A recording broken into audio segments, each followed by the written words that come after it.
Hello everybody, my name's Ethan. I'm a doctor that works in the Accident and Emergency Department in Belfast in Northern Ireland. Today I'm going to be discussing acute upper GI bleeds as part of the Junior Emergency Medicine program. So we're going to cover four main points today. We're going to cover what an upper GI bleed is, how these patients present when they come to you, what the major hemorrhage protocol is and why that's important, and how you're going to manage these patients with GI bleeds. So if we start from the start on what a GI bleed is. The GI tract is the gastrointestinal tract, which is your digestive system and runs from your mouth to the anus. So food comes in to where the food comes back out. We split the GI tract into two sections, which is the red line here, if you can see my pointer, along the green part of the colon here. And it's important that we split the GI tract into two sections as that helps us identify the source of the bleeding, which then helps us identify how we're going to treat these patients. Here's a list of causes of upper GI bleeds, the primary one being peptic ulcer disease, which accounts for 35 to 50% of bleeds, which is where you have an ulcer along the upper part of the tract that erodes into a blood vessel underneath it. You can have bleeding caused by erosions. This is things like alcohol or certain drugs like NSAIDs, which are things like ibuprofen and naproxen, which erode through the protective layer of the stomach. Esophagitis is inflammation of the food pipe. Varices, we're not going to go into detail, but they're like a bunch of grapes and part of a blood vessel that becomes weakened, and these weakened bunch of grapes appearance is very fragile and can rupture. And a Mallory device tear is after you've had a lot of retching or vomiting, you can cause small tears in the lower part of your food pipe, which can then bleed. The primary thing to take away from this slide is peptic ulcer disease, as this is the most common cause. So that's what the upper GI tract is and what an upper GI bleed is. So how would these patients present to hospital? So to work this out, we need to think of the normal physiology, how the body normally works, what's blood's normal function. We'll then need to think of what's gone wrong in a GI bleed, and how that then will cause symptoms. So what's the normal physiology of blood? Well, blood's responsible for transporting oxygen and other substances around the body. It helps carry the immune system around the body. It helps to form blood clots and prevent excess blood clots, so that's a balance. And it can also help regulate other balances in the body like acidity. So then two important points to take away is losing oxygen carrying capacity and then blood clot formation.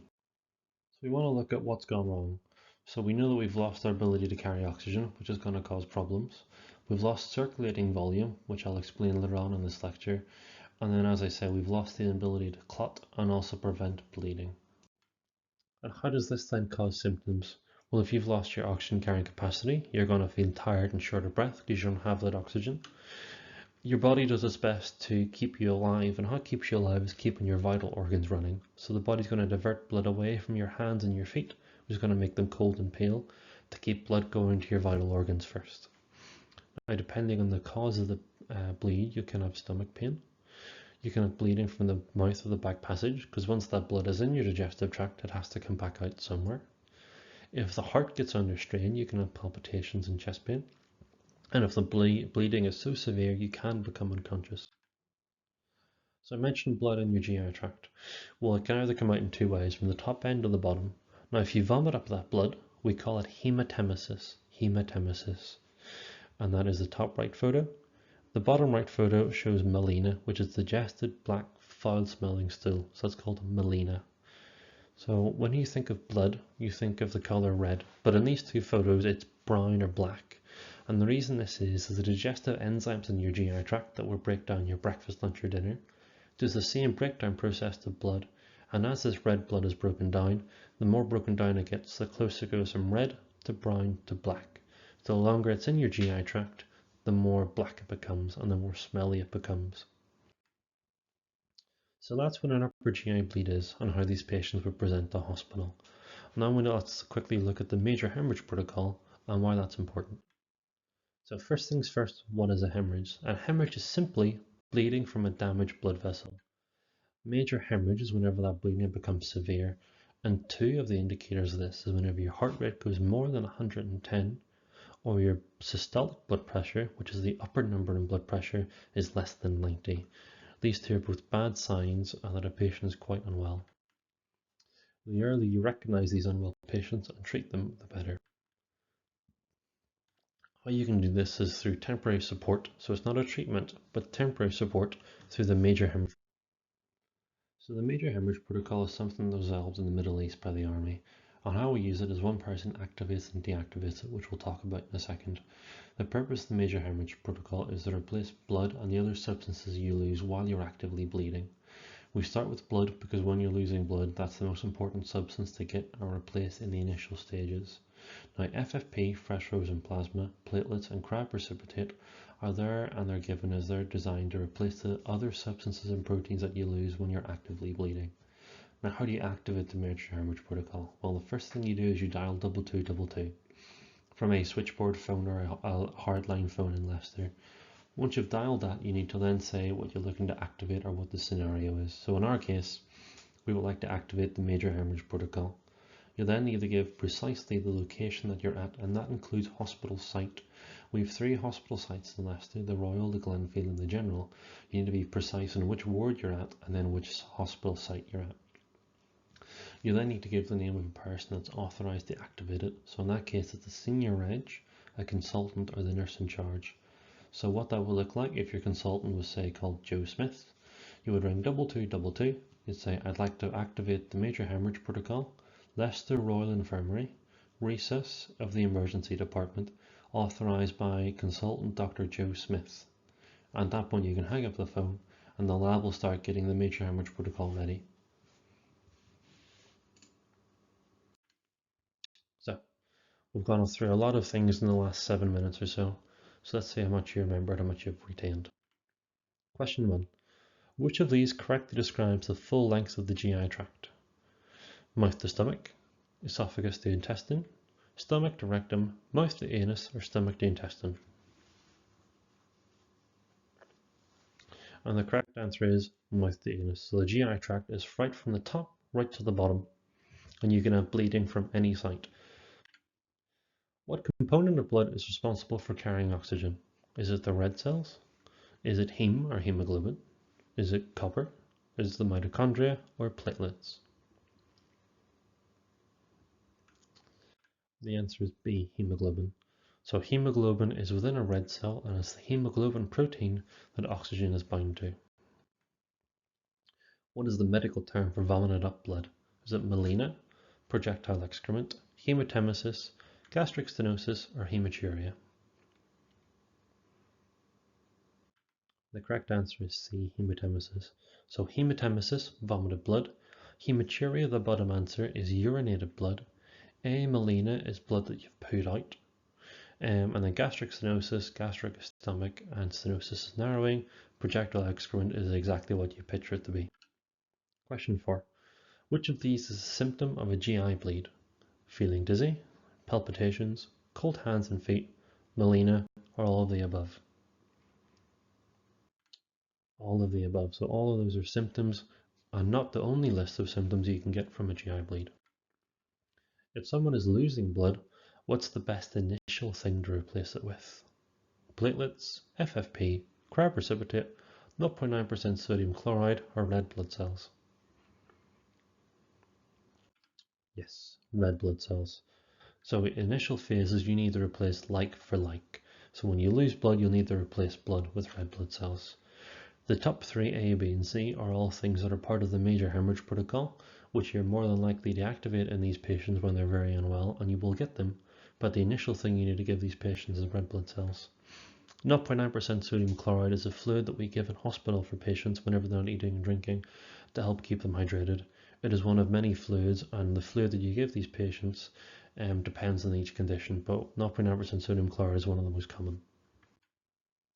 If you need blood products urgently, what could you activate? A, the major hemorrhage protocol, B, large bleed protocol, C, emergency bleed initiative, D, blood replacement plan, or the E, serious loss of blood protocol? Yes, it is the major hemorrhage protocol, and we will bang on and on and on about this because of how important it is. So, we've gone through the first 3 points of what is a GI bleed, how does an upper GI bleed present, the importance and use of the major hemorrhage protocol, and now we need to look at how we're going to manage these patients. So, let's go. What is the aim of managing these patients? Well, you need to restore blood volume, These patients are losing blood, you need to get blood back into their system again. You need to maintain the oxygen carrying capacity, so this is one of the primary functions of blood that we're interested in these patients. We need to actually stop the bleeding, because until we stop the bleeding, they're going to keep bleeding and keep being unwell. How are we going to do this? Well, we need to work as a team. These patients are very, very unwell and very, very sick. This isn't something you can handle on your own. Within that team, you'll need effective communication, especially in the most unwell stages when you need quick action. And you'll also need good clinical skills. We'll discuss those in a second. So in a nutshell, you need to stabilize and fix. So we'll do this through the ADE assessment. So A for airway, B for breathing, C for circulation, D for disability, and E for exposure. So we quickly go through each of those in turn. So A for airway. If the patient's talking, then you know the airway is open and patent. If they're making snoring noises and their airway might be partially occluded, you might need to do things like a head tilt chin lift, which is what you can see in the photo here. If there's gargling noises, you may need to use suction to remove some of the blood or vomit that could be in their mouth. B stands for breathing, and there's certain things you want to look at. So one of them is oxygen saturations. So that is this number, this SpO2, this 98. 98 is a number that we're happy with. In the majority of patients, you'll want 94 and above. Respiratory rate is the breathing rate of a patient. Now we'll be looking at adult patients, so this is anybody over the age of 12. So that should be within the range of 12 to 20. If their breathing is higher or lower than that, then it could be a bad sign. We'll look at their trachea, their windpipe. So this here, this in front. And we want to look for a central trachea. If a trachea is deviated to either side, that could be a sign of a lung pathology. Again, with chest expansion, we want to make sure their chest is opening nice and equally. If it's not, it's a sign of a possible lung pathology. Same thing with percussion. So this is where you put one finger on a patient's chest, and you'll tap your finger that's on their chest with your other hand. We'll go through a practical demonstration of this in the in-person sessions. And then auscultation, which is using a stethoscope to listen to the person's breathing, to listen to their lungs. You have to listen to the front, under the armpits, and the back as well. C stands for circulation. So capillary fill time is whenever you squeeze somebody's finger, or you can squeeze this part here of their chest. You put pressure on that, or put pressure on their finger for 5 seconds, and you look how quickly to see how long it takes the colour to come back on their finger. And you'd expect it to be within 2 seconds. So if it's anything more than 2 seconds, that could be a sign that they're not getting enough blood to their peripheries. So for example, their body could be diverting blood to their vital organs if they've lost a lot of blood. We want to look at their heart rate. So we'd expect the person's heart rate to be anywhere from 60 to 100. And we said that a heart rate of more than 110 is a sign of a major hemorrhage. Blood pressure is another vital sign that we'll want to look at. We mentioned before that a systolic blood pressure, so the top number less than 90, is a sign of a major hemorrhage. Heart sounds, this is auscultation or listening to the heart. You listen to the heart in several areas in the chest. Again, we'll go through this in the practical sessions, but you'll be listening for the lub-dub sounds of the heart. We'll need IV access, so this is an example of where you'll need good clinical skills. So you can see in this top photo here, this blue thing that's in the back of somebody's hand is a cannula. Now, based on the cannulas that we use in Leicester, this blue colour is actually quite a small cannula, but these patients are very unwell, so you'll need the bigger the size cannula the better, and the term we use for that is wide bore cannula, or getting bilateral, both sides, wide bore, large size, IV access.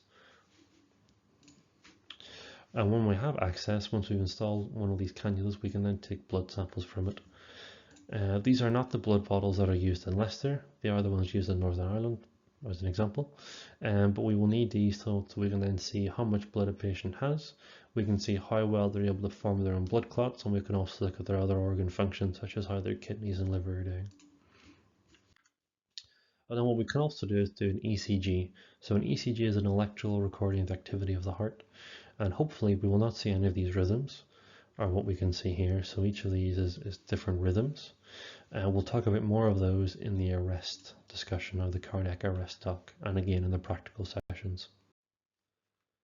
So another thing, just as a way of example or explanation, is why do the body vital signs change when we have GI bleeds and we're losing blood? Well, I'll keep this simple, and this isn't important, but more for the people that are interested. So if you think of the circulating volume like a pipe going into a tank. You need to get a certain amount of blood along this pipe from each organ, from organ to organ. Now, if you don't have as much blood in your system, you will then need to pump the amount of blood you do have faster so you get the same volume of blood in the same time frame. Now, why does your blood pressure go low? Well, blood pressure is a measure of how much force the blood pushes on your blood vessels. If you've got less blood filling those vessels, the vessels aren't quite as tense, so the pressure goes down. As we mentioned in the previous part of the slides, to help with this, your body will reroute blood from where it is needed to where it is needed from where it's not needed, which is why it goes from your hands and your feet to your chest, where your vital organs are, which is why your capillary refill time, so it's this, where you squeeze a finger, gets low, and why the hands become pale. So it's easy to see here. So if you look on the left side, if this is your normal blood volume, your normal pumping rate, if the blood volume goes down, you have to increase how much you're pumping to maintain the same output. Now, I mentioned whenever you insert a cannula or a wide bore IV access, you can take some bloods. You take a few things. So you look at doing routine blood tests. So this will include your full blood count, which can give you a hemoglobin count. You can look at the kidney function and the liver function, as these can be affected by low circulating volumes. You look at inflammatory markers, say there could be an infection going on, and you can look at their clotting to see how well the patient's able to form their own blood clots. And the other thing is you can take is a cross match. So you'll do a group and save and a cross match. So group and save is working at somebody's blood type.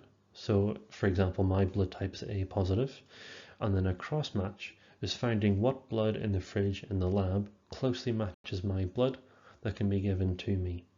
So a group and save is very quick. A cross match takes a bit longer because I test small samples from each blood type to see what best matches the patient, so we know what's safe to give them. D in the AD assessment stands for disability, so we'll check their temperature through a probe in the ear. You can also do ones in the head as well. We'll check their blood glucose or their blood sugars. We'll check their pupil reactions. This is where we shine a light into each eye and we see if the pupil constricts or gets smaller when we shine a light on it. And we'll check their consciousness. So GCS stands for Glasgow Coma Scale. We use this when there's been a head injury. And the other thing we can use is what we call AVPU or AVPU. So it stands for A for alert, V for response to voice, P is response to pain, and U is unresponsive. You can also get a C in between the V and the P, which stands for confused. And finally, E for exposure. So when we look at these patients, we need to go head to toe, front to back, or front to back, top to bottom, as long as you have a systematic way of going through the patient entirely to check all of them. And when you check these patients, you want to make sure you still maintain some dignity. So you don't immediately strip off everyone's clothes.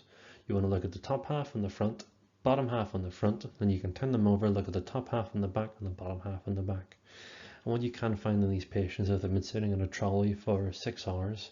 They could have had a large episode of melena where they've lost a lot of blood without you realizing it, and these patients have suddenly become much more unwell, but nobody's been alerted to it. And that's the importance of doing a good AD assessment as you pick up things like this.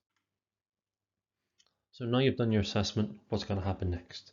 Well, as I mentioned, you need senior help. So you need a senior person in the department to even activate the major hemorrhage protocol. So hopefully you will have alerted your senior before you go and activate it while using their name. They say you need to give blood and activate the major hemorrhage protocol. Now in the Leicester Royal Emergency Department, there can be from 2 to 4 units of blood of O negative in the fridge. So O negative is the universal donor, so anybody can have O negative blood. Ideally you want to match blood to the patient's blood type because we only have a finite amount of blood in the hospital, which is why we do a cross match. In some cases of GI bleed, depending on what you suspect, there are some drugs that you can give. We're not going to go into those. Ultimately, you do need to get a camera to the source of the bleeding site. This is endoscopy. And with that, you can then use endoscopy to hopefully stop the bleeding. So you may need to actually visualize the bleed with endoscopy.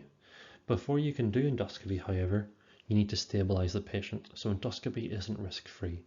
And in these very unwell patients, you run the risk of possibly perforating their GI tract or putting a hole through it, which can only make things worse. And if the patient is already unwell, then their outcomes are going to be very, very poor. Whenever you have put a patient through endoscopy, you have a couple of treatment options if you can find the bleeding source. So depending on the cause, you can either clip the bleed or can use a heat probe to cauterize the bleeding point and burn the site over, which can stop it from bleeding. And you can use other drugs when you're doing endoscopy to help stop the bleeding. So, in a nutshell, with these patients, you need to identify the unwell patients. You need to stabilize them with blood, either from what's in the fridge and the major hemorrhage protocol, and you can give drugs when it's appropriate. And you need to call the gastro team when you've stabilized the patient to arrange endoscopy, ideally within 24 hours. Now, to help identify high risk and low risk patients, we can use scoring systems, and the main one that we use here is a Blatchford score, which you can see on the right hand side. You don't need to worry about it, but you know that if a patient has a score of 2 and below, they've got good outcomes. A score higher than that, the higher the score, the poorer the possible outcome for the patient. And it's always helpful to have done a modified Blatchford score before you call the gastro team, so they know just how unwell this patient is, so they know how urgently they need to scope the patient. Don't worry about these are just simply references that I used when making these slides. And that is everything. Thank you. Please follow us on social media. So we're on Facebook, X, Instagram, and we have an email address too. Please hit us up with any questions that you might have. There should be a member of the team in this talk, so if you have any questions, I should be able to help you out as well. And I look forward to seeing you all on JEM Day 1 and JEM Day 2. Thank you.